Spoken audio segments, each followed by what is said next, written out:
Entonces, empezamos nuestra clase teórica del 22 de abril y vamos a tratar el capítulo 1 del libro Galamia, que se denomina Técnica e Interpretación.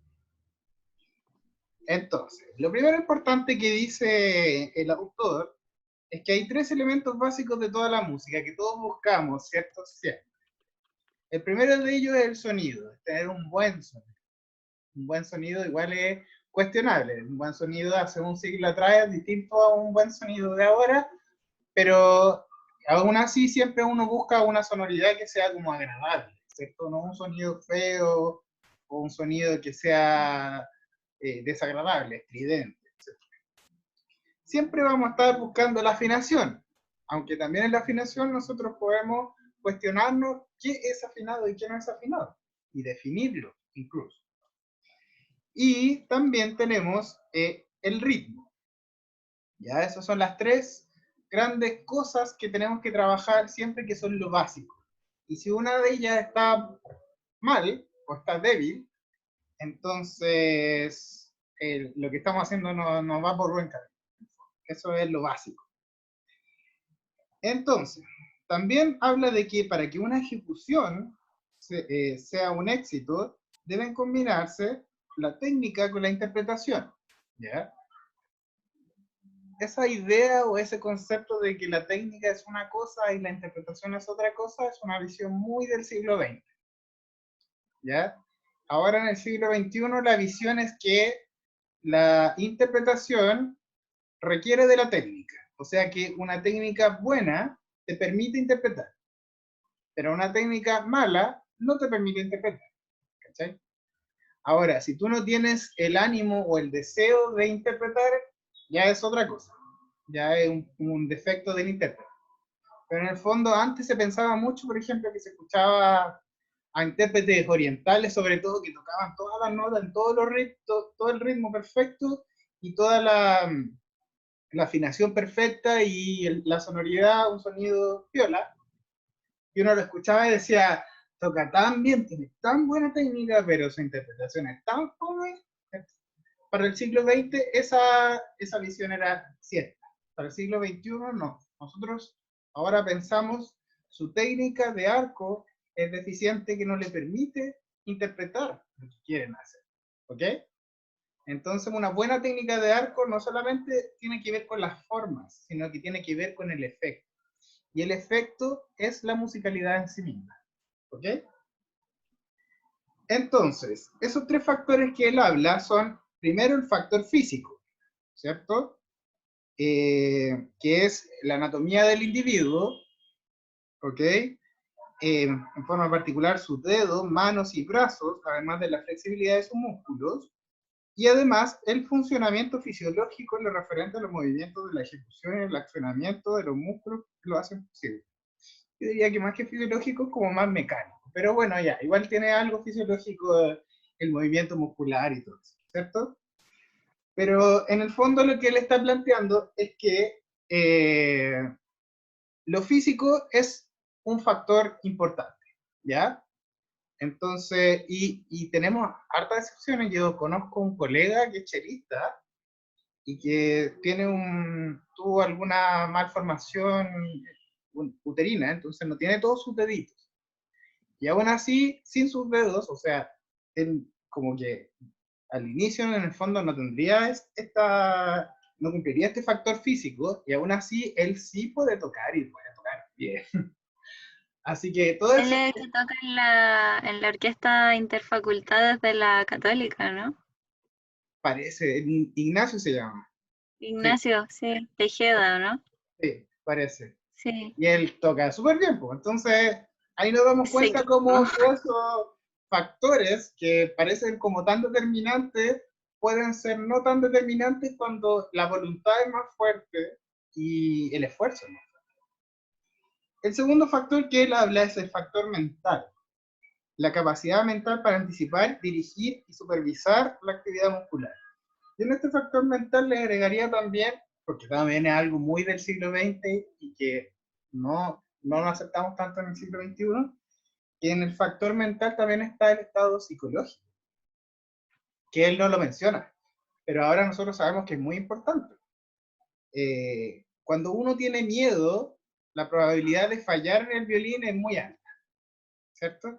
Yo una vez les dije, no sé a quién les dije, que el violín era como un perro, que si siente tu miedo te muerde el perro, ¿cierto? Ya, el violín, si siente tu miedo, ¿cierto? Uno falla. Entonces, esos son factores psicológicos que también influyen en lo que él llama también la capacidad mental, que es en el fondo que tu cerebro sea capaz de controlar tu músculo. Eso en el fondo, esa es la capacidad mental. Y finalmente habla del factor estético emocional, que es la capacidad de comprender y sentir el significado de la música, ya sea desde la perspectiva teórica, armónica, melódica, la estructura, y en base a todo eso entender para dónde se dirige la música y poder tener la capacidad para entender la emocionalidad de la pieza, para entender cómo se tiene que trabajar la musicalidad o cuál es el carácter, distintas cosas que son. ¿Ok? Entonces esos son los tres factores, el físico, el mental, ¿cierto? Y el estético emocional, ¿ya? Después habla de valores absolutos y relativos, ¿cierto? Valor absoluto me recuerda a álgebra. Un valor absoluto, ¿cierto? Es algo que que no cambia con el tiempo, ¿ok? Que ha sido desde el Renacimiento, de la Edad Media hasta ahora, y es algo que es. Que en el fondo es el control de la técnica, ¿cierto? La técnica, si bien se ha ido desarrollando a través de la historia y hemos llegado supuestamente a este punto que estamos en el punto más alto de la técnica, no se sabe, ¿verdad? El dominio o la ejecución de los tres factores básicos es algo que no ha cambiado en el tiempo y no va a cambiar nunca. Sin embargo, la interpretación y el estilo es algo relativo, ¿cierto? Porque el estilo barroco era muy diferente, de hecho, en Italia, que en Francia, que en Alemania, y ese estilo, que ya era distinto entre sí, en el mismo tiempo coexistieron distintos estilos, después cuando se cambió por el estilo galante, era totalmente distinta la idea estética de cómo tocar, después en el periodo clásico era totalmente diferente la concepción y así ha cambiado y va a seguir cambiando, porque la concepción estética está relacionada con la visión que tenemos nosotros del mundo. Y obviamente en el tiempo que estamos viviendo, la globalización y todo ese tipo de cosas como que influyen en nuestra visión. Incluso la estética del siglo XX versus la estética del siglo XXI en cuanto a tocar violín puede cambiar. Yo les voy a mostrar algunos videos en YouTube de un par de intérpretes tocando la misma pieza para que vean cuál es la visión distinta que tuvieron esos intérpretes del siglo XX versus los siglos XXI. ¿Ya? Entonces, vamos a compartir aquí. Vamos a buscar la chacona de Bach.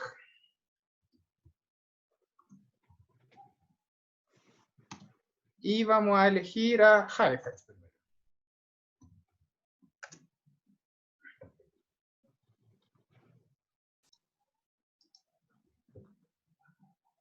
Vamos a escuchar un pedacito nomás.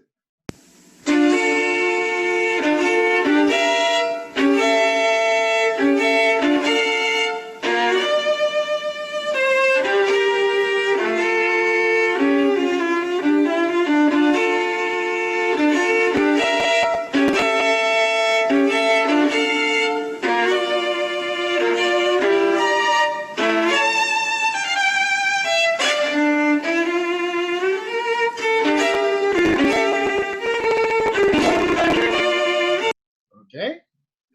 Vamos a ver ahora la versión de Herman. Mismo pedacito. Creo que tenía un en vivo. Let's suppose that you're writing a really important email. No. Chacona. Ya está.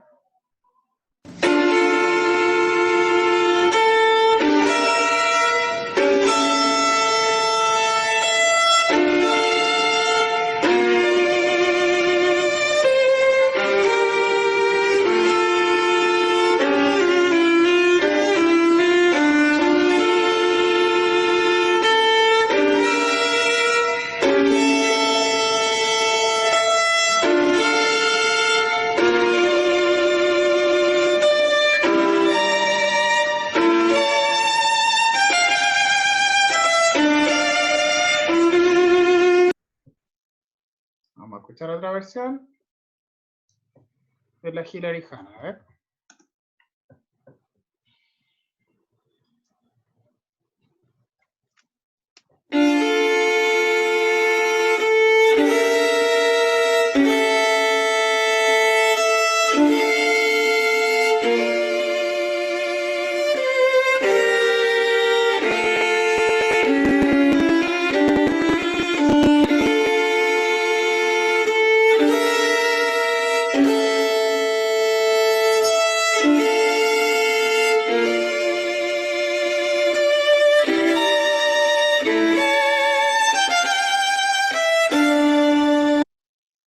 Ya, y ahora vamos a escuchar una versión a la barroca. No estoy seguro. Ya, esto es una versión históricamente informada.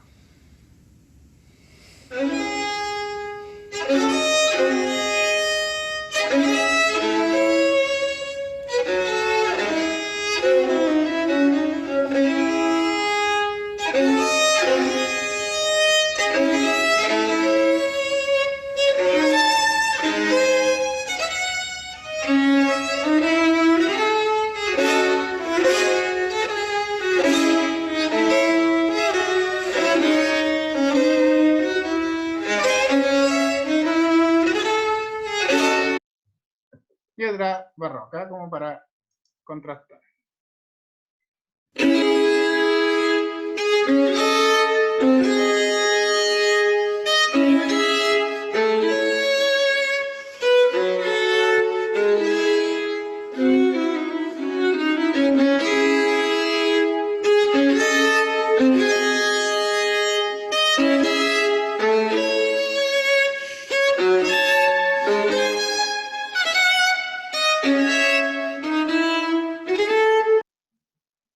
Ok.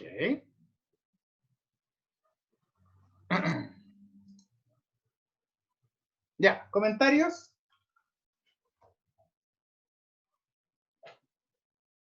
Era la misma obra, del mismo Bach, con las mismas notas, ¿cierto? Y versiones totalmente diferentes, ¿cierto? Tenemos primero la versión de Heifetz, que es una versión súper potente y un poco rápida incluso, casi al borde de la inexpresividad, pero tiene su algo expresivo, pero como muy sutil, más como... ¿Mm? Heifetz es como otro tipo de expresivo, como que su ser expresivo era ser inexpresivo, Claro, es como que es como que él quería, característico de él. sí, pues es como que él nos presenta la música desde la perspectiva del observador, no desde Claro. el guide. Eso es como la sensación que me da a mí, ¿cierto? Y la Chacona no es distinta, a pesar de que ya está viejo, maduro, con mucho carrete y mucha experiencia, pero sí, siguió como con esa como forma de observador, más que de protagonista, ¿cierto? Y después teníamos una versión más ochentera de Perman, ¿cierto? Que era mucho más lenta y más expresiva, como te gusta Perman, así, casi llorona, ¿cierto? Y eso también es muy como del músico, como que Perlman lo toca todo más lentito, más expresivo, es como es muy único, las cosas que Exactamente. como característicos de sí mismo, como lo tocaban. Porque es parte de la interpretación, ¿por cierto? ¿Alguien más quiere opinar algo? Está interesante esto, ¿no? O sea, igual se Yo, Ah, dale. Espera, está em, hablando el Nico. Espera, Ryan. Un ¿está poco. hablando Nico? Perdón. Dale, Nico. Eh, no, es que se notaba harto como la diferencia entre el barroco y el no barroco, ¿Ya? como por la duración de las notas. La duración Como de las notas. que, sí, los barrocos eran como muy precisos, muy, muy brusco la cosa, por así Sí, de decirlo. hecho, el primero barroco era bien brusco para los acordes, casi al nivel de feo, ¿cierto? No, y además que tenemos que pensar de que están usando una afinación diferente, cuerdas de tripa, un violín que no tiene el ángulo del que estamos acostumbrados a tener, porque nuestros violines tienen un ángulo un pelito así, para que las cuerdas tengan más tensión, ¿cierto? pero este otro tiene el ángulo totalmente recto. Entonces las cuerdas tienen mucha menos tensión al ser de tripa y con el ángulo. Y el arco barroco que es más corto, y también es un poco el estilo, ¿cierto? Ya, Royen, ahora sí, ¿qué quieres opinar? Como más o menos lo mismo como del material, como del instrumento, y también por las épocas también. Y también por como la escuela de cada como intérprete, porque generalmente como que uno aprende por su maestro, pues como el que te enseña y toda la cuestión, pero igual después como siento que uno va después como descubriendo, redescubriendo como a uno le gustaría como interpretar la pieza o ese tipo de situación, que uno igual de repente como que yo igual a veces me encuentro como en esas situaciones como debería tocarlo así, debería tocarlo así, o como me siento, o como me dice la pauta, no sé, como que igual eso genera como ruido de repente. Claro, es que lo que pasa es que el sistema de escritura, como todo sistema de escritura, es imperfecto, ¿cierto? Por ejemplo, nuestro sistema de escritura es imperfecto porque yo puedo escribir por WhatsApp algo y la persona que lo lee puede interpretar todo lo contrario y está leyendo las mismas palabras que yo escribí, ¿cierto? ¿Por qué? Porque hay cosas que son más allá del lenguaje, como el lenguaje paraverbal o el lenguaje no verbal, ¿cierto? Entonces, esos van a dar una interpretación de lo que uno está diciendo, ¿cierto? Si uno, por ejemplo, le dice, soy tonto, es poco probable que alguien se enoje, pero si alguien dice, soy tonto, es muy probable que sí. Entonces, el tono y todo ese tipo de cosas afectan el mensaje. Y la música también tiene un sistema de escritura que es defectuoso, que en el fondo lo que intenta plasmar es lo básico, ¿cierto? Pero hay ciertas cosas que no plasma o que ha ido plasmando como a través del tiempo, ¿cierto? Las partituras del barroco lo que plasman en el fondo es el ritmo y la altura, ni siquiera muchas veces el timbre, ni menos, ni menos dinámica, ¿cierto? Entonces, ¿por qué? Porque ellos, los compositores, asumían que uno como intérprete sabía cuáles eran los valores de la época, cuáles eran los ornamentos, cuál era la forma de tocar, etcétera. Y decían, ¿para qué le voy a escribir eso si ellos saben hacerlo? ¿Cachai? Pero después se fueron dando cuenta que tenían que escribirlo y dejar registro porque se empezaba a tocar la música del pasado y ya no se sabía cómo interpretarla. Iba cambiando la visión. Entonces después se empezaron a agregar las dinámicas, después se definió que esto era para violín y no para flauta, en cambio en el barroco era como para violín, para flauta, para lo que sea agudo, ¿cachai? Y después en el romanticismo ya se fueron haciendo las dinámicas más precisas, ¿cierto? Incluso los golpes de arco, incluso hay algunas versiones que tienen hasta los dedajes de las cosas, entonces como que todo se fue especificando, no sé cómo es la palabra, se fue haciendo más específico, ¿cierto? Entonces, hasta que llegamos al siglo XX, que uno se encuentra con partituras que miden hasta el tiempo que tiene que durar la obra, ¿cachai? O sea, esta obra dura 23 segundos, 23, y no 24, 23, ¿cachai? Entonces tienen que tener el tiempo muy medido, hacer todas las cosas, o respirar entre tanto y tanto, porque no sé qué, esto tiene que ser así. Entonces, cada vez más específico, entonces se le va quitando un poco el rol al intérprete. El compositor como que va en el fondo quitándole el rol al intérprete. ¿Y el intérprete qué es en el fondo? ¿Qué es un intérprete? ¿Es un artista un intérprete? Un artista es alguien que crea, ¿cierto? El compositor crea, eso está claro, ¿cierto? Crea el pentagrama. Pero ¿realmente el compositor crea la música? ¿Qué creen ustedes?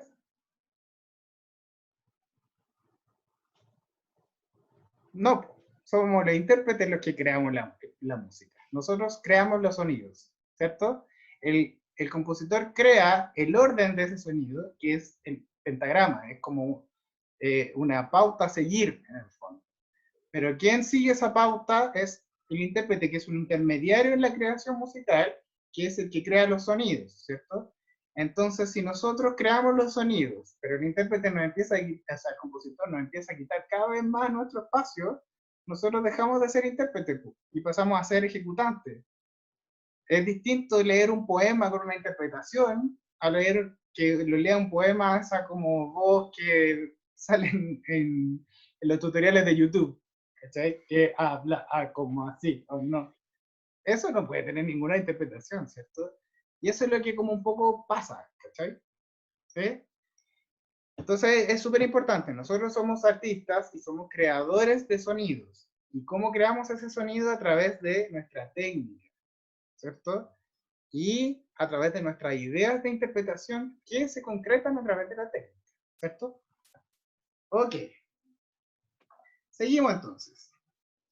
Entonces tenemos que los valores absolutos, ¿cierto? Son la necesidad de un control técnico total y B, la exigencia de un conocimiento de la música que se va a interpretar en cada uno de sus detalles, incluido la comprensión de su armonía y de su estructura formal. Estos requisitos son fundamentales, ¿ok? Son valores absolutos. Y por otra parte, los valores relativos son relacionados, ¿cierto?, con la interpretación, ¿cierto? Y la visión estética de una obra, ¿cierto? Ok. Tipos de técnica. Acá hace alusión en el fondo que existen algunos tipos de técnica que es a lo que aspiramos, que es la técnica consumada que habla, ¿cierto? Que es cuando uno llega a un momento que domina todos los aspectos técnicos necesarios para poder abordar una obra de gran dificultad. ¿Ok? Un intérprete de alto nivel es alguien que tiene una técnica consumada. Y también habla de otras técnicas o otras formas de la técnica, como la técnica virtuosista, que es una técnica que parece que fuera consumada, pero en realidad es bien poco prolija. ¿Ok? Entonces vamos a ver un ejemplo en el cual se vea reflejado eso. Insisto, este es un ejemplo que para mí, como oyente, es como el contraste entre lo que se busca como en el fondo de una técnica consumada a una técnica que no está totalmente consumada, pero que se juega como con otros artificios, ¿ya? Primero vamos a ver la técnica no consumada, ¿ya? Voy a elegir para esto el concierto para violín de Beethoven. Beethoven.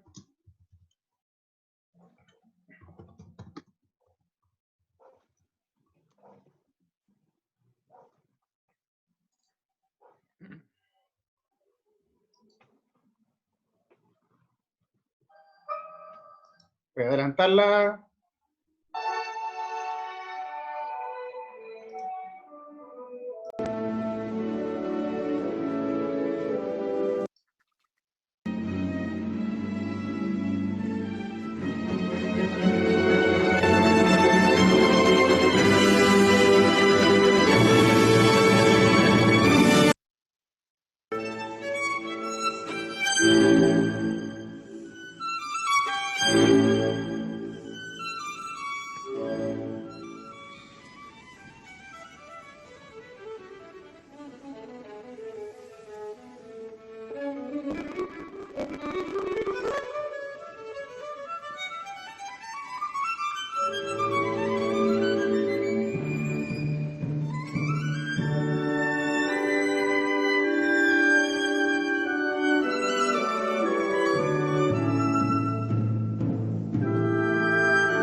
Ok, solo necesitamos eso.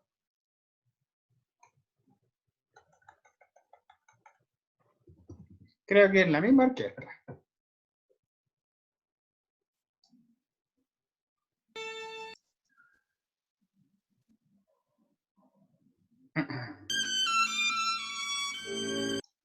Un poquito.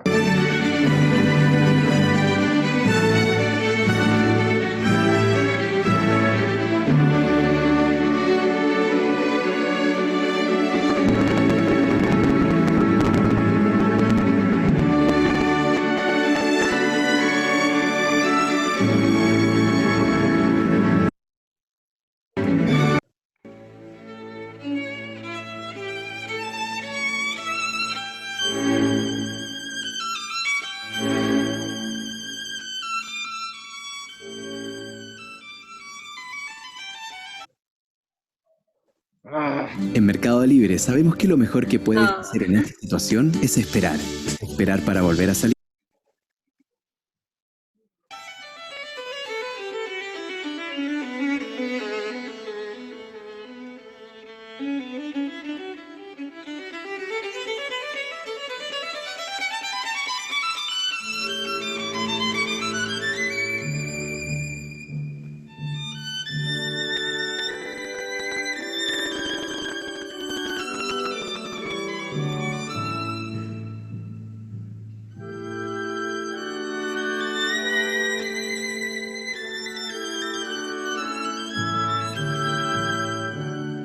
ok. Entonces, dos grandes solistas, dos grandes intérpretes, pero una gran diferencia. ¿Cuál sintieron que era la diferencia?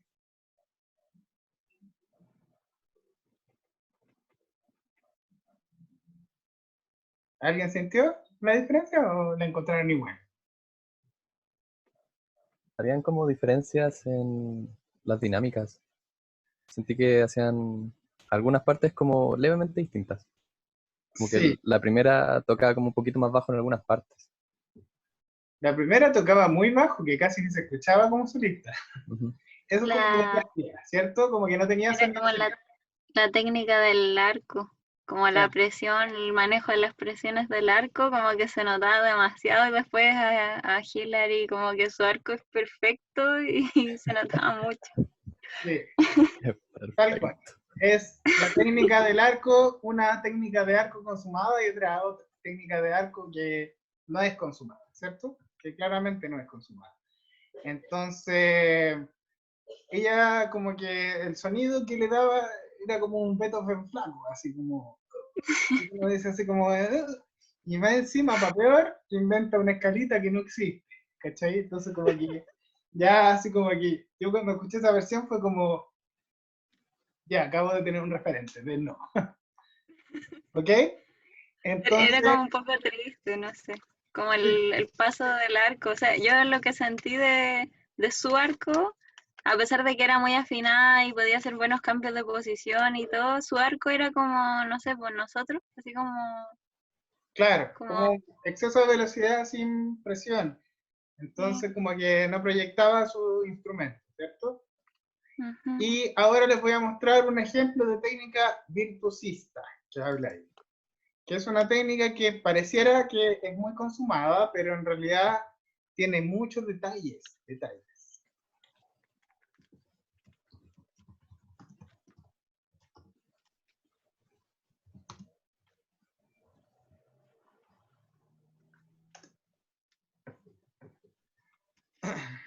Yo creo que conocen a este Alexander Markov, alias el Paganini del siglo XXI.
Etc.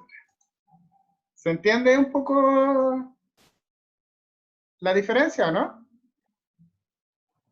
Ujú. ¿Cierto? Que era, si bien él toca mucho y tiene una destreza increíble técnicamente hablando, por alguna razón él elige tocar más rápido de lo que debería tocar y de lo que es necesario, y con eso se le desarma todo, entonces como que hay notas que son falsas, a veces da como golpes que son sucios, ¿cierto? Ya, eso es como la base de una técnica virtuosista, ¿cierto? Tratar de dar una impresión de algo pero que en realidad esconde muchas imperfecciones internas, ¿ya? A eso no aspiramos. Ya aspiramos a tocar bien en nuestro pulso, lentito, en nuestro repertorio, pero lo que nosotros hagamos, hacerlo pulcro, minucioso, lo mejor que podamos, etc. No se trata de impresionar a nadie con una ejecución que sea tan brillante, pero a la vez tan imprecisa, ¿cierto? ¿Ya? Después habla de técnica y correlación. Básicamente, en esta parte, lo que él dice que es muy importante para tocar violín, la correlación entre la mente y el cuerpo, ¿ya? Y con esto les tengo el mejor ejemplo de la vida. La primera vez que ustedes tomaron un violín, ¿se acuerdan? ¿Sí? Ya, les dijeron, no, si esto es fácil, mira, tenés que ponerte el violín acá, tomáis el arco así y pasáis la nota. Y uno cognitivamente dice, ya, el violín va acá, ok. Después tomo el arco así, no sé qué, ok. Tengo que pasarlo por la cuerda y elijo la cuerda y voy a pasar el arco y... ¿Cierto? Ya. La historia de mi vida. Entonces, esto es un ejemplo de que no existía correlación entre la mente y el cuerpo. Porque la mente entendía lo que tenía que hacer, pero no era capaz de mandar a los músculos a hacer lo que quería hacer, ¿cierto? Ya. Entonces, a través del estudio y de la práctica del violín, lo que uno va haciendo al mejorar, ¿cierto? Es en el fondo hacer cada vez más fina esa correlación, ¿ya? O sea que cada vez que uno va avanzando, lo que va haciendo es que el cerebro es capaz de manejar mejor cada músculo de la mano de forma mucho más precisa, ¿cierto? Y de forma mucho más a gusto, que no sea algo como que sale, ¿cierto? Entonces, mucho más consciente. Esa correlación es, en el fondo, la clave de la técnica del violín. ¿Ya? En la medida que nosotros vamos adquiriendo esa correlación, vamos a ir tocando mejor, podemos tocar más rápido, podemos hacer golpes de arco más complejos, ¿cierto? Podemos cambiar de posición más fácilmente, ¿cierto? Podemos hacer muchas cosas porque en el fondo cada cambio de posición igual es un manejo que tiene la mente para decirle, mano, tienes que moverte, pero tanto, y listo. En cambio, cuando uno no sabe como cuánto tengo que moverme, para allá, para acá, ¿cierto? ¿Ok? ¿Cierto? Eso es un ejemplo, un cambio de posición, pero también, por ejemplo, algo rítmico, una coordinación motriz entre algo que está sucediendo acá y acá. Eso también el cerebro tiene que decirle a la mano derecha, muévete a tal velocidad, y a la mano izquierda, muévete a tal velocidad, y que sea coordinado, ¿cierto? Y así tenemos miles de ejemplos, ¿ya? El vibrato también, etc. Mil cosas. La correlación mente-cuerpo en el fondo es el secreto de tocar bien, ¿ya?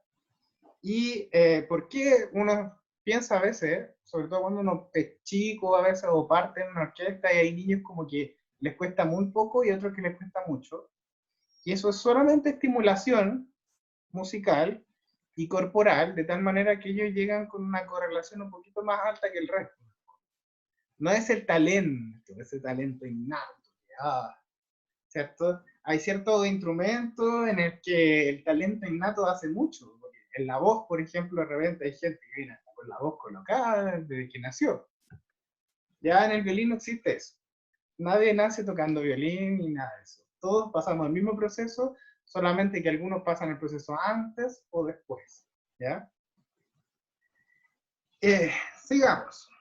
La interpretación.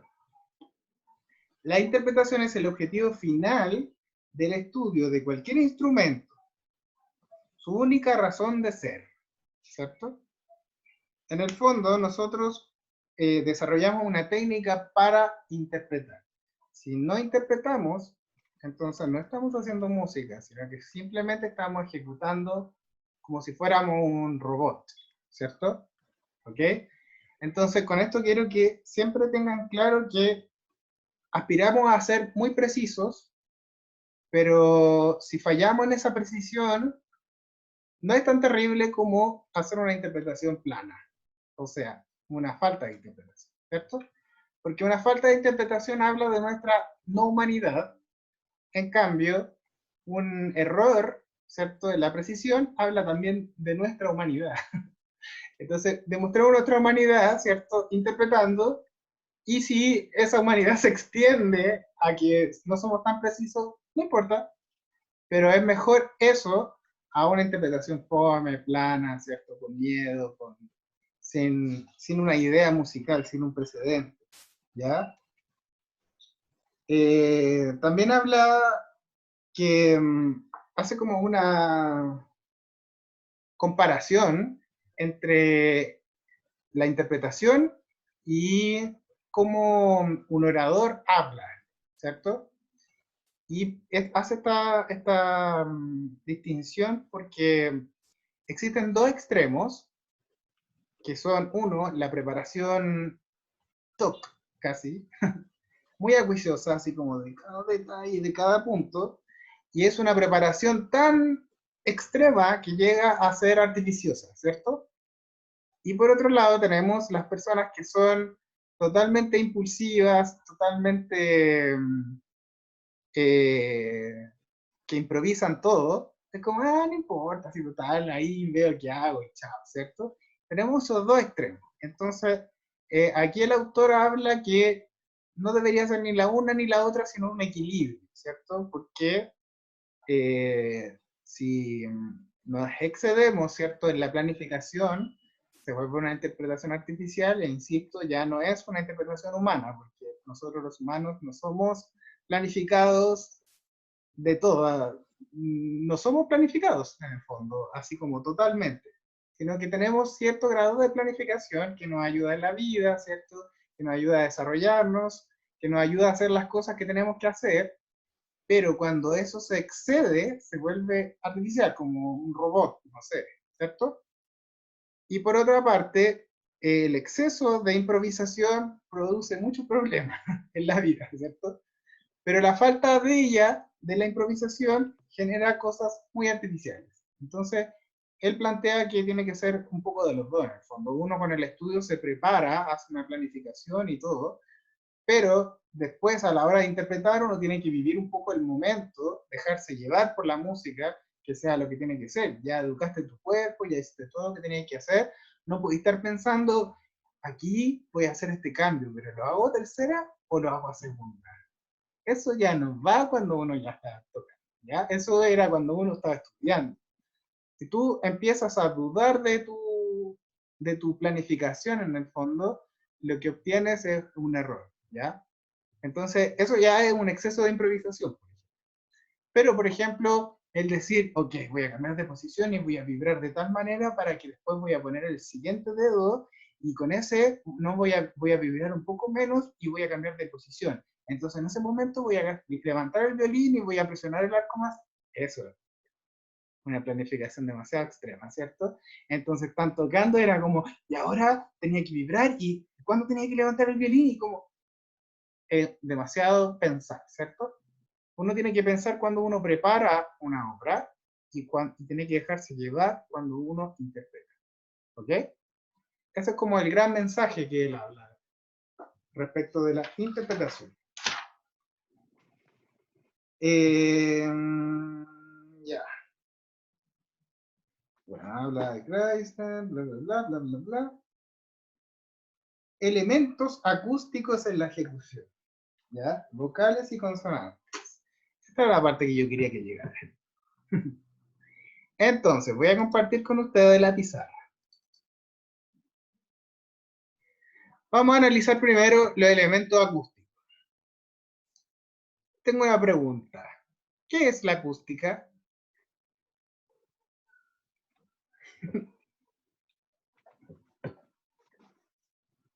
Esa sala tiene mala acústica, no quiero estudiar ahí, no quiero tocar ahí. Oye, ¿cachado el teatro? Ese teatro tiene una acústica maravillosa. Todos entendemos lo que quiere decir esa persona, pero ¿qué es realmente la acústica? Como la forma en la que se transmite el sonido en el espacio. Ya, es la rama de la física que estudia, ¿cierto?, el fenómeno sonoro, ¿cierto? Ya, muy bien, eso es. Y esta acústica, ¿cierto?, en la música se puede traducir como parámetros del sonido, ¿cierto?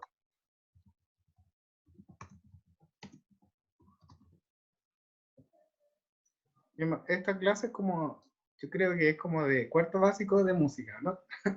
Pero ahora la vamos a ver bien profundo. Tuve esta clase en Bachi.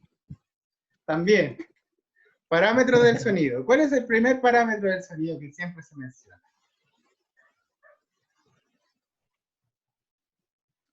El volumen, Ese es como el timbre. 3. Ese es como el 3. ¿Ya? El timbre, Ya, ese es el 4. Ya, bien. La frecuencia. Espérame, déjame anotar todo. El timbre. El volumen no es una buena palabra porque el sonido, no sé si podemos medir el volumen. Intensidad. La intensidad. Amplitud. La intensidad. ¿Ya? ¿Qué más? Duración también. Duración Duración, muy bien.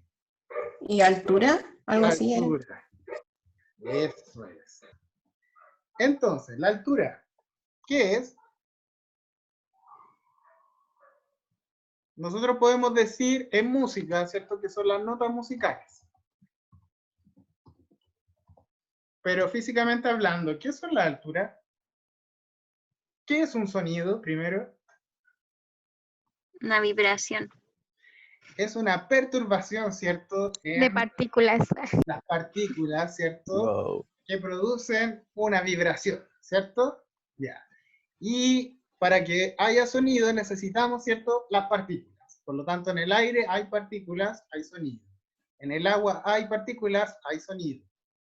En el aceite hay partículas, hay sonido. Distinto, pero sonido. Y en el espacio no hay partículas, no hay sonido, ¿cierto? ¿Sí? Ya. Entonces podemos decir que en el fondo es inherente a nuestro entorno el sonido, pero si nos vamos de nuestro entorno, que es el planeta Tierra, ya no hay sonido. ¿Ya? Y esta vibración que se produce por la perturbación, ¿cierto? Que hace que oscilen, ¿cierto? Las partículas, va a tener una característica, y una de ellas es la altura. Si en un tiempo determinado tenemos una oscilación que es muy intensa, o sea, muchas oscilaciones por un tiempo determinado, vamos a tener una frecuencia alta. Y eso quiere decir que vamos a tener una nota aguda, ¿cierto? Ahora, si la oscilación es lenta en un tiempo determinado, ¿cierto? Vamos a tener una frecuencia baja y por lo tanto vamos a tener una nota grave.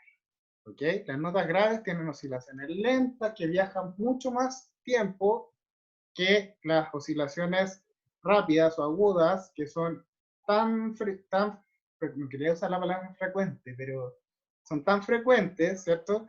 Que gastan su energía muy rápidamente a diferencia de las graves. Entonces, por eso que cuando estamos en un concierto y estamos en la primera fila, vamos a escuchar ahí los violines, ¿cierto? Las flautas, todo lo agudo lo vamos a escuchar así en fire, y los bajos probablemente escuchamos poquito.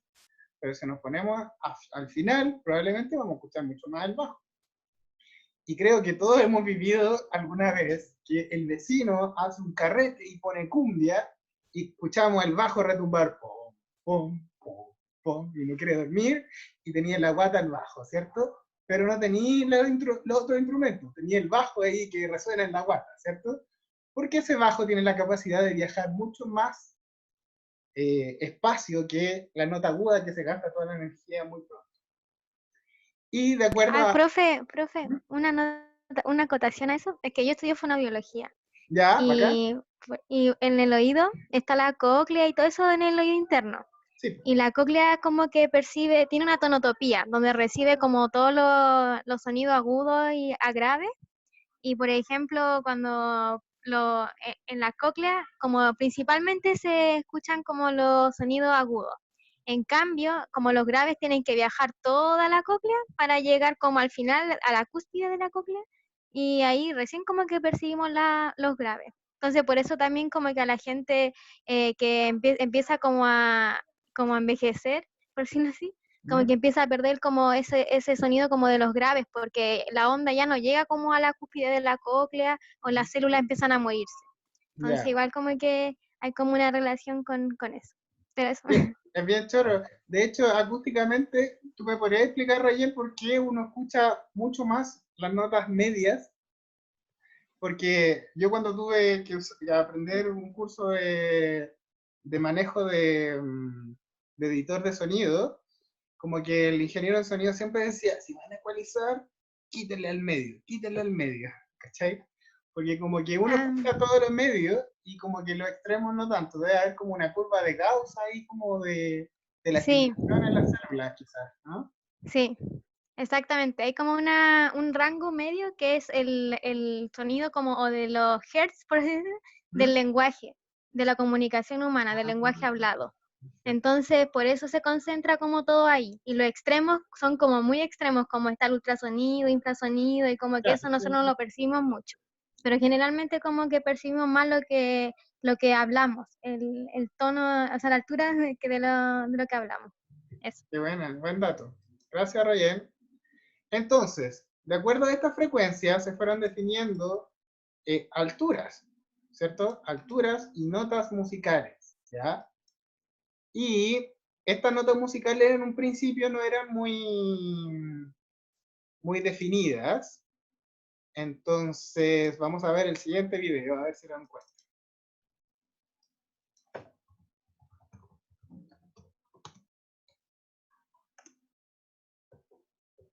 Este video está fascinante.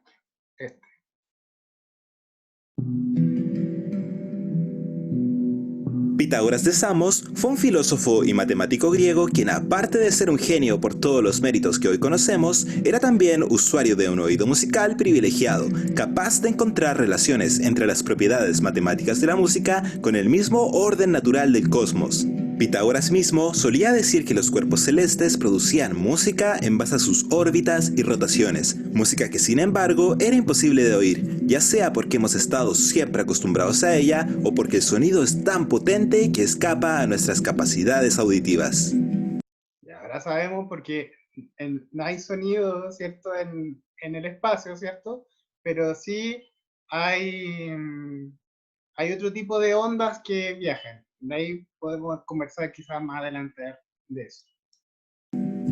La curiosidad que sentía Pitágoras por la música y el deseo por desentrañar todos sus misterios le llevaría a un importante descubrimiento que debemos conocer para entender algunas reglas armónicas que veremos más adelante. Así que sin más demora, vamos a conocer la historia de la afinación pitagórica.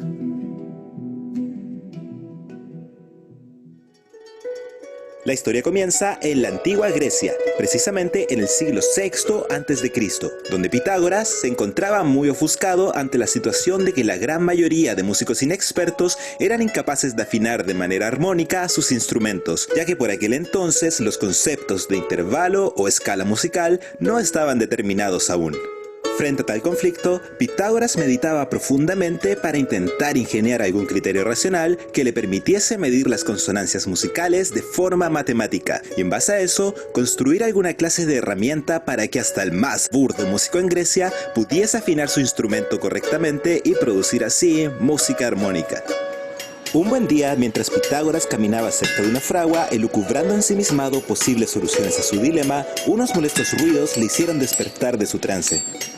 Molesto en primera instancia por los estridentes y ensordecedores ruidos, no tardó mucho en notar que para su sorpresa, aquel tormento acústico de pronto se tornaba en una dulce forma musical que para su agudo instinto matemático podría también significar una respuesta.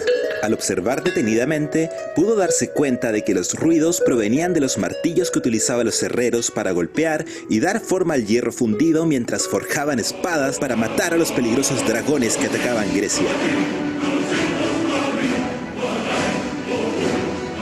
Al ignorar esa mentira, Pitágoras escuchó con detenimiento el golpe de los martillos y se dio cuenta de que en determinadas ocasiones algunas combinaciones de martillos producían sonidos consonantes y agradables entre sí, mientras que en otras combinaciones parecían tan desagradables como las liras destempladas de sus compatriotas músicos.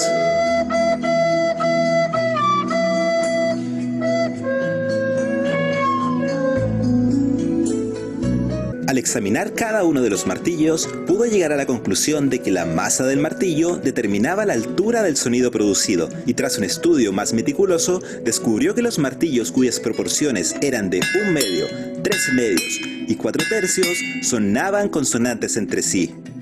Posteriormente, Pitágoras aplicaría tales proporciones en un monocordio, un instrumento musical que constaba tan solo de una cuerda, pero era suficientemente apropiado como para poner a prueba su teoría de dos maneras distintas.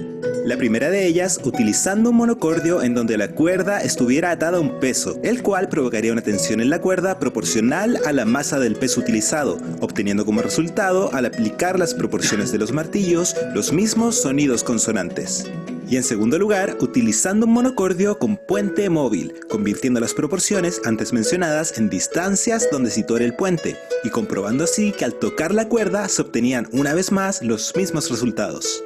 Posteriormente, Pitágoras continuaría calculando distancias en base a las proporciones matemáticas y obtendría una sucesión de quintas perfectas, las cuales, al ser ordenadas diatónicamente, conformarían lo que conocemos hoy como escala heptáfona, dando vida al concepto de intervalo musical y junto con ello la hegemonía de los intervalos de octava, quinta y cuarta como los más importantes dentro de una tonalidad, ya que son los que guardan una relación matemática más próxima con la nota principal. Cabe mencionar que la afinación pitagórica no era perfecta, ya que al continuar con la división de la cuerda hasta obtener las 11 quintas consecutivas que conformarían las 12 notas de nuestra escala cromática, la sexta disminuida que cerraría el ciclo entre la primera y la última nota, la cual enarmónicamente corresponde a una quinta justa, se escucharía desafinada y sería conocida como la quinta del lobo. Un problema de afinación que no tendría solución hasta más de 1000 años después, gracias a la afinación temperada y el importante papel que jugaría Bach con la creación de su libro El clavecín bien temperado. Una interesante historia que quizás veamos en otra oportunidad. Si te ha parecido útil este video, no olvides darle un pulgar arriba y compartirlo con tus amigos que estén interesados. Ok, entonces ahí nos habla un poco de la afinación, de cómo se generan estas relaciones, ¿cierto? Y la afinación que nosotros ocupamos es pitagórica, no es la afinación temperada. ¿Ya? El problema de la afinación pitagórica es cuando tú vas calculando quintas que están muy alejadas, ¿ya? Y ahí se va sumando un pequeño error de arrastre que llega hasta que cuando se cierra la quinta no calzan las notas, ¿ya? Ese es como el tema de... Pero eso pasa muchas quintas para arriba y muchas quintas para abajo. Pero fue un tema súper importante y álgido porque si bien las octavas, las quintas y las cuartas en el sistema pitagórico son perfectas, las terceras no. Entonces después de las terceras se crea un sistema que se llama mesotónico en el donde se ajustan las terceras para generar buenos acordes, ¿ya? Y finalmente aparece el sistema con temperamento igual, o bien temperado, como lo llaman, en el cual la octava se divide en 12 partes iguales. Entonces se hace una raíz cuadrada de 12 y son 12 partes iguales y da lo mismo la sonoridad. Entonces ahí no hay error, pero la desafinación se extiende. En el fondo, cuando escuchamos un piano, escuchamos todo desafinado, pero esas desafinaciones están distribuidas en todas las notas, entonces como que no las sentimos. ¿Ok? Increíble, pero cierto. Entonces, volvamos a nuestra pizarra. Tenemos la nota musical, entonces.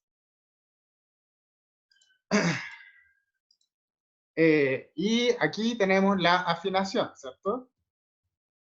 Y vamos a tener sistemas de afinación, que dijimos que pueden ser la pitagórica, la mesotónica y la temperada. Vamos a agrandar esto un poco para que no nos pase. ¿Ok? Estamos hasta ahí, con la afinación. La vamos a trabajar toda la vida, cada pieza hay que trabajar la afinación nuevamente, y un tema. Después, la duración. La duración, ¿cierto? Se calcula a través de segundos, en caso de la física, ¿cierto? Y en el caso de la música, a través de las figuras musicales, ¿no? Que son en el fondo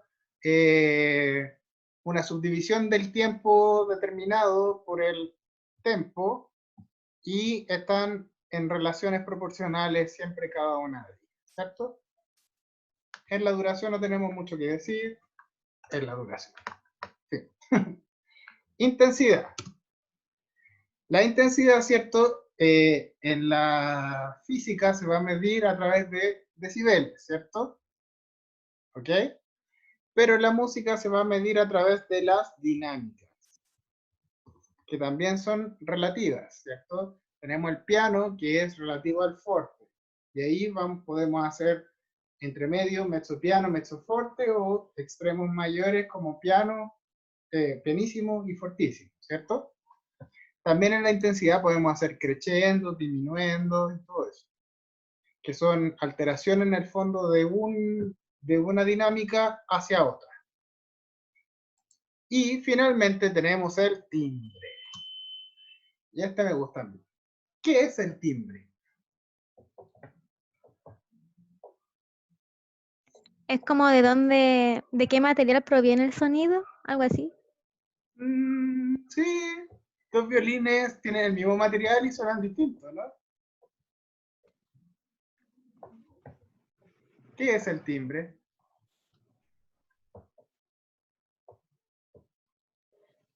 Qué fácil sentirlo, pero qué difícil definirlo, ¿no?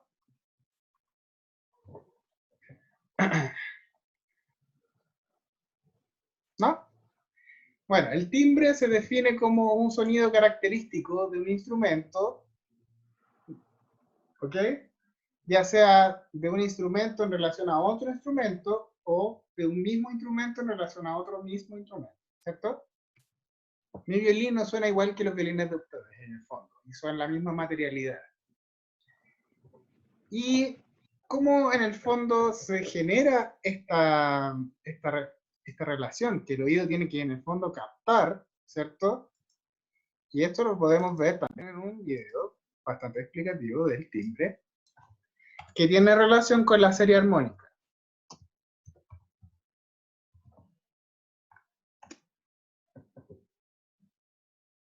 Veamos si lo encuentro. A ver. Creo que era este.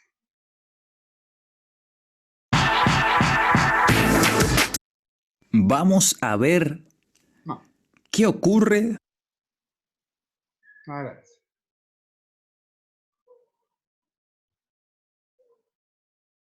Bueno, pero se los puedo explicar a través de la serie armónica. Primero tenemos que entender la serie armónica y después les voy a explicar cómo funciona el.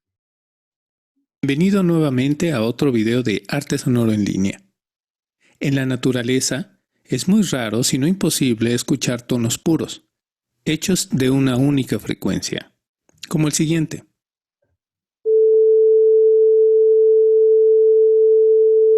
Ese tono está puro, ven que. Esta es una onda pura de 440 Hz. Pero, ¿qué significa que un tono sea puro? Que está constituido por una sola frecuencia, en este caso por una frecuencia de 440 Hz. En cambio, los sonidos que escuchamos en la naturaleza son ondas complejas, constituidas por varias ondas simultáneas, cada una con una frecuencia particular. Además, en la infinidad de estas ondas complejas, dichas frecuencias guardan cierta relación entre ellas. Escuchamos timbres. ¿Y qué es un timbre? Es la cualidad de un sonido en particular que permite diferenciarlo o distinguirlo de otros, sin importar que todos suenen a la misma altura y con la misma intensidad.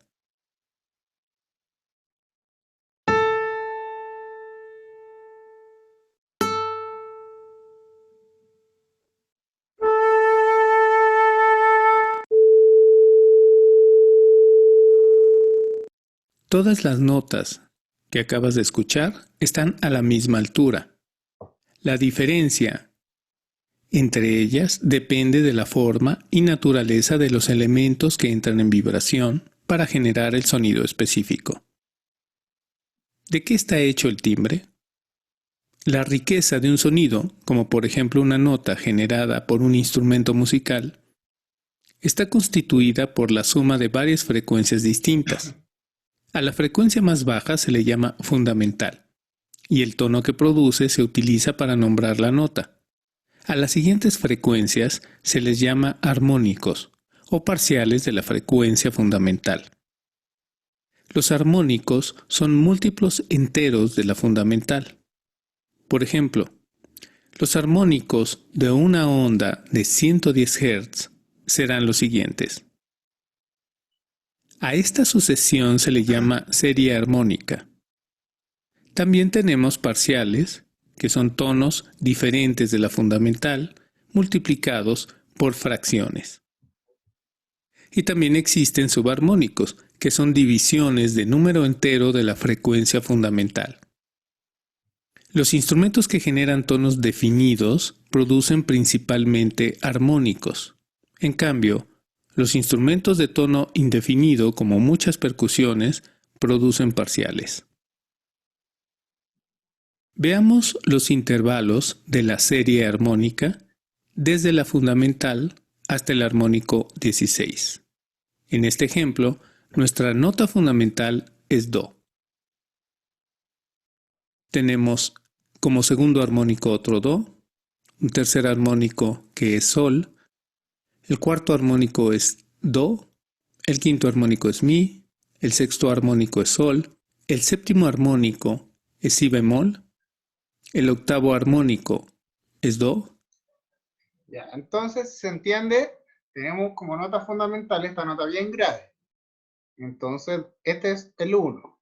El primer armónico que aparece, que es armónico 2 de la serie, es la octava. Después la quinta. Vuelve a ser, ¿cierto?, la octava de la fundamental. La tercera, la quinta, la séptima disminuida y llegamos finalmente a la fundamental. ¿Se dan cuenta? Esa es la serie armónica más común. Estas notas ya son un poquito más alejadas de la serie armónica. Noveno armónico Re, décimo armónico Mi, onceavo armónico Fa sostenido, doceavo armónico Sol, treceavo armónico La, catorceavo armónico Si bemol, el quinceavo armónico es un Si natural y por último, el 16avo armónico es un Do. ¿Cuáles intervalos dominan? Es decir, aparecen más veces. Do 5 veces, Sol 3 veces, Mi 2 veces, Si bemol 2 veces, Re 1 vez, Fa sostenido 1 vez, La 1 vez y Si natural 1 vez. Es claro que el sonido de muchos instrumentos musicales es la suma de diferentes ondas sinusoidales que guardan una proporción entre ellas.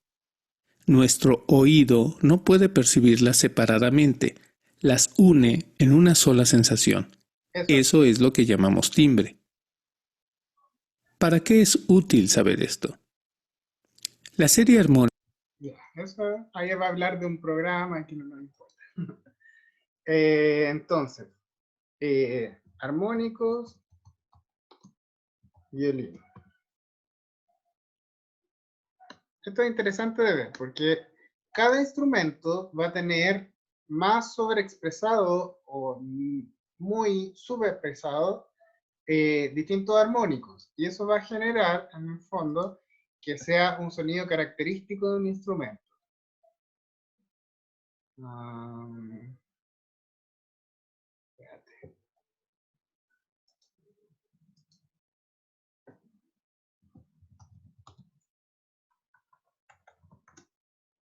Hay una imagen que es súper buena. No la encuentro. Ya, bueno, cuando la encuentre se la voy a mandar, ¿ya?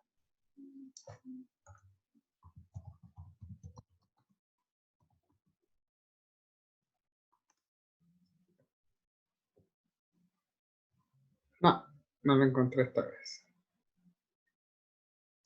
Que en el fondo sale como la cantidad de armónicos, como el primero, el segundo, el tercero, entonces en la flauta sale como el primero, el segundo y los otros todos chiquititos. En cambio en el violín sale como el primero, más bajo el segundo, mucho más alto el tercero, y así. Todo eso va definiendo las características del instrumento, ¿ok?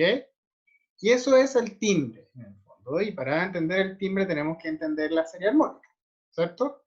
Que sería la fundamental, la octava, la quinta, la otra octava, ¿cierto? La tercera, la quinta, la séptima disminuida y la otra octava, ¿ya? Y como dato adicional, los bronces tocan así, con la serie armónica. No tienen escalas como nosotros, un dedo o como los otros instrumentos. Ellos tocan y empiezan a buscar la serie armónica de una misma posición. Entonces los pistones los que cambian es como la abertura de la trompeta, por ejemplo, y la disminuyen para que la fundamental sea otra, y de ahí van buscando la serie armónica. Entonces van haciendo la escala a través de la serie armónica. No son como nosotros que son cromáticos. Así que es bien distinto. Ya, pues, sigamos entonces. Ya vimos los elementos acústicos y ahora veamos los elementos acústicos como externos. ¿Ya? Ya vimos los acústicos como internos, que son inherentes al instrumento. Los externos son, ¿cierto?, en la sala donde uno toca. La sala donde uno toca, ¿cierto?, puede ser grande o chica. La sala donde uno toca puede ser reverberante o seca, ¿cierto? Y de acuerdo a las características de la sala donde uno toca, es como uno tiene que tocar. Por eso que habla de vocales y consonantes. Cuando habla de vocales y consonantes, habla desde la perspectiva del canto. Fíjense, si yo canto en lo siguiente, con vocales, con la vocal A, suena, ¿cierto? Como si estuviera todo ligado. Y si yo digo ahora la, ¿qué pasó? Se cortó, ¿cierto? Se hizo más articulado. Entonces, las vocales van a ser para nosotros igual al legato. En cambio, las consonantes van a ser para nosotros igual a más articulado. Entonces, yo en mi casa puedo estudiar 1000 cosas con el violín y quiero este sonido, esta sonoridad y todo. Pero de repente voy a llegar a tocar y me voy a encontrar que la sala es totalmente distinta a mi casa donde yo estudié. Por eso que hay que probar la sala un poco antes de tocar, saber cuál es. Y si, por ejemplo, tengo que tocar en una iglesia que es muy reverberante, primero, yo no puedo tocar rápido, muy rápido, porque no se va a entender nada. Se van a escuchar. Entonces digo ya, de inmediato, esto es muy reverberante, tengo que bajar las revoluciones, tocar un poco más lento para que se entienda, y tengo que hacer una interpretación más consonante, ¿cierto? Más articulada, para que dure menos el sonido, y después la reverberación también dure menos y se pueda entender lo que sigue. En cambio, si yo hago una interpretación muy vocal, voy a generar sonidos largos y la reverberación y todo eso gigante y se van a unir y no entiendo nada, ¿cierto? En cambio, si yo llego a una sala que es chica o seca, ¿cierto? Digo, ok, esta sala chica, seca. ¿Qué tengo que hacer? Pasar mucho más arco, ¿cierto? Y hacer una interpretación mucho más vocal que consonante para que suene y para que llegue el sonido hasta el último espectador, ¿cierto? Entonces, ahí se refiere en el fondo a que uno puede hacer todo un plan detrás, pero todo va a depender de dónde vaya a tocar. A lo mejor ese día, el primer concierto en una iglesia, el segundo día en una sala súper seca. Uno nunca sabe. Entonces uno tiene que tener la capacidad de adaptarse un poco a eso, saber así como, a ver, esto está muy reverberante, así que ya, hay que tocar más corto, no toquemos tan rápido. Y también el director generalmente tiene que saber este tipo de información, entonces generalmente le va a decir, si tenemos un concierto en el hall de la facultad, ese hall es una iglesia, ¿no es cierto? Ahí hay que tocar todo más corto, sí o sí, ¿cachai? Porque si no, no se entiende nada. Pero si tocamos, por ejemplo, en el aula magna, ahí tenemos que tocar todo más largo, porque a pesar de que tiene buena acústica, es una sala gigantesca, ¿cierto? Entonces ahí tenemos que jugar mucho más alto. Ese tipo de cosas hay que tenerlas en cuenta al momento de tocar. ¿Estamos? Y en el fondo él lo que hace en este capítulo es un poco eso. ¿Ya? Así que ahora vamos con la sección de dudas, preguntas, consultas. Reclamos, opiniones. Ahí la Cami tenía un descargo, ¿no? Que encontré que era demasiado dicotómico todo lo que planteaba en el capítulo. O sea, toda la forma que tenía de estructurar todas las cosas que quería plantear era siempre dicotómica. Sí, pues. Entonces, la dialéctica muy del siglo XX. claro, eso, se notaba mucho como de que era como contradictorio entre que uno no podía deshacerse de, como desprenderse un poco de la opinión que te está como imponiendo un poco el autor, que es su opinión, pero él la plantea como que fuese la verdad. Y trata de ser muy estructurado, muy dicotómico, pero a la vez demasiado subjetivo. Entonces súper contradictorio, como la forma en la que plantea su método. Claro, que en el fondo la música es eso en el fondo. Porque dentro de toda la libertad que uno tiene de posibilidades, uno tiene que elegir entre unas pocas posibilidades. Y esas pocas posibilidades están definidas por unas pocas variables, que son en el fondo la estética, la técnica, la escuela, etcétera. ¿Cachai? Que son cosas que igual son subjetivas, que uno no puede liberarse. Pero claro, esa visión muy del siglo XX, que es todo dialéctico dual, ¿cierto? Y es como los dos polos, y uno tiene que tratar de encontrar el centro, eso es claro, muy como de que todo Guerra era Fría. contraposición, era como no hay variedad aquí, todo es contraposición, usted es de un extremo o es del otro. Entonces igual al final en la práctica no pasa así. Sí, pero por otra parte, este violinista tiene una gracia, y también yo creo que entiendo un poco esa visión. Él es ruso, ¿ya? Nació en el Cáucaso, se estudió en el Conservatorio de Moscú, plena Guerra Fría, Unión Soviética y todo eso, ¿ok? Y él tuvo la oportunidad de, como violinista ruso formado en Rusia y todo eso, técnica rusa, tuvo la posibilidad de ir al Conservatorio de París, donde es la cuna de la técnica franco-belga, que es totalmente distinta a la rusa. Y ahí él se empapó de esa técnica franco-belga, ¿cierto? Y ahí él te das cuenta que es lo dicotómico, escuela rusa, escuela franco-belga, ¿cierto? Y él unió ambas y creó este método, que este método en realidad hay mucho más, tiene mucho más libros y tiene muchos métodos más técnicos, ¿cierto? Él unió ambas escuelas y creó la escuela americana, ¿ya? La escuela americana es en el fondo un poco franco-belga y un poco rusa, ¿ya?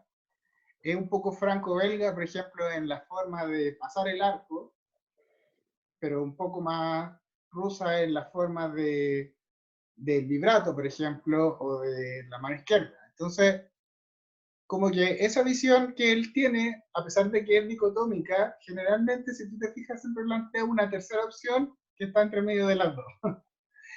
Entonces, como el inicio de la diversidad que ahora entendemos como una riqueza en el siglo XXI, pero en el siglo XX no. ¿Cachai? Eso. ¿Alguien más tiene algo que opinar al respecto? ¿No? ¿No? Yo encuentro que como introducción igual da buenas bases respecto de lo que viene. Lo que viene es mucho menos reflexivo y es mucho más práctico, ¿ya? El capítulo 2 habla de la mano izquierda y todas las cosas que implican la mano izquierda, ya sea en formas, ya sea en técnica, ya sea en problemas especiales, ya sea del vibrato o de la postura o del sentido del ritmo, etc. Así que la próxima sesión teórica que tengamos, vamos a dividir ese capítulo, ¿ya? La idea es que cada uno ojalá presente un pedacito del capítulo y hable lo que entendió en el fondo, ¿ya? Y lo vamos a ir complementando. Esto tiene que ser como una conversación en el fondo, así como si nos estuviéramos tomando una chela y estuviéramos hablando de Calabria. ¿Ya? Esa es como la idea, ¿ya? Mi idea para nada es que ustedes hagan un cuadrito o un escrito y empiezan así como, bueno, Galamian dijo que no sé qué. No, es como, yo entendí de esta cuestión es esto, y que él plantea tal cosa. Y yo estoy de acuerdo con eso, y de hecho lo hago, o a mí me enseñaron todo lo contrario, pero encuentro que tiene la razón o está equivocado.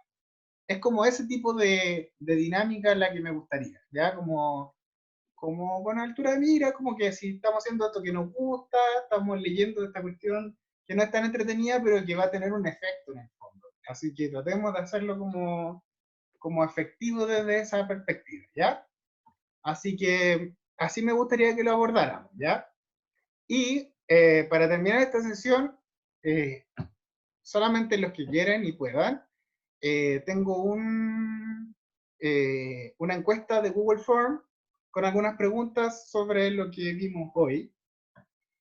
Así que si se quieren poner a prueba y ver cuánto aprendieron o cuánto no aprendieron, igual es una buena forma, ¿ya? Esto en el fondo, ver cuáles son las preguntas, es como, me acuerdo de esto, lo entendí o no lo entendí. A lo mejor hay algo que no entendieron y que podemos ver también la próxima semana. O sea, la subsiguiente, que la próxima semana es clase individual. ¿Sí? ¿Alguien tiene alguna duda? ¿No? ¿Estamos bien? ¿Se entendió? Ya, bacán. ¿Lo dejamos hasta aquí entonces? Ya. Oye, ¿se dieron cuenta que no tuvimos que volver a hacer reunión por dos? Ah, sí. Ahora Bueno. son ilimitados. Son ilimitados y ya me aburrí de esa cuestión de estar mandando el link tantas veces, así que... Ya, pues. Así que eso, lo dejamos hasta aquí. La grabación de la clase la voy a subir a YouTube para que la compañera que no pudo estar pueda verla. Y ojalá se animen a hacer la encuesta, porque igual está chata. Y en realidad es como todo lo que vimos ahora, para ponerse a prueba cuánto aprendí, cuánto no aprendí. ¿Ya? Ahí les voy a mandar el link. ¿Ya? Ya, Eso. ya, muchas gracias. Po. Ya, cuídense y estudien. Recuerden que tenemos clases Ya. individual la próxima semana. Nos vemos. Que estén bien. Ya. Cuídense. Chao. Muchas Chao. gracias. Chao. Gracias.